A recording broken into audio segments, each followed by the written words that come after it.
আমন্ত্রণ সংবাদ এক নজরে, সঙ্গে আছি মোহাম্মদ ওয়ালিউল্লাহ। রেলওয়ের রানিং স্টাফদের কর্মবিরতিতে সারা দেশে ট্রেন চলাচল বন্ধ রয়েছে। এতে সকাল থেকেই ভোগান্তিতে পড়তে হয় যাত্রীদের। টিকিটের টাকা ফেরত নিতে রাজশাহী রেল স্টেশনে ভাঙচুর চালায় ক্ষুব্ধ যাত্রীরা। এদিকে ভোগান্তি নিরসনে গুরুত্বপূর্ণ রেল রুটগুলোতে যাত্রী পরিবহনের জন্য বিআরটিসি বাস সার্ভিস চালু করা হয়েছে। যাত্রীদের জিম্মি করে আন্দোলন করাকে দুঃখজনক বললেন রেলপথ উপদেষ্টা ফাউজুল কবির। তিনি বলেন, রেলের রানিং স্টাফদের দাবির বিষয়ে পুরোটা মন্ত্রণালয়ের হাতে নেই। এ বিষয়ে অর্থ বিভাগের সঙ্গে আলোচনা চলছে। যদিও অর্থ উপদেষ্টা সালেহ উদ্দিন আহমেদ বলেন, ওভারটাইম সহ বেশ কিছু যৌক্তিক দাবি মেনে নেওয়া হয়েছে, এর বেশি সম্ভব নয়।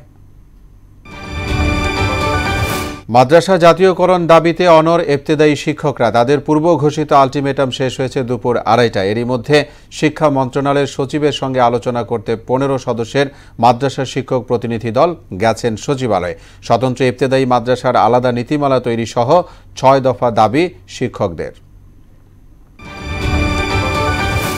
Bangladesh medal for diplomatic excellence পেয়েছেন ঢাকায় নিযুক্ত সৌদি আরবের বিদায়ী রাষ্ট্রদূত ইসা ইউসুফ ইসা আল দুহাইলান। বাংলাদেশ ও সৌদি আরবের মধ্যে দ্বিপক্ষীয় সম্পর্কে অবদান রাখায় রাষ্ট্রদূতকে এ পুরস্কার দেওয়া হয়।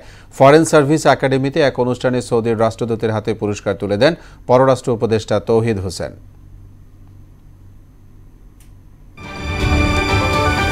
খুলনায় ট্যাঙ্ক লরি শ্রমিক নেতাকে গ্রেপ্তারের প্রতিবাদে তৃতীয় দিনের মতো ধর্মঘট পালন করছেন শ্রমিকরা। এতে খুলনা সহ 15 জেলায় জ্বালানি তেল সরবরাহ ও পরিবহন বন্ধ রয়েছে। গত রোববার নাশকতার মামলায় খুলনা বিভাগীয় ট্যাঙ্ক লরি শ্রমিক ইউনিয়নের সাধারণ সম্পাদক আলী আজিমকে গ্রেপ্তার করা হলে বিক্ষোভে নামেন ট্যাঙ্ক লরি শ্রমিকরা।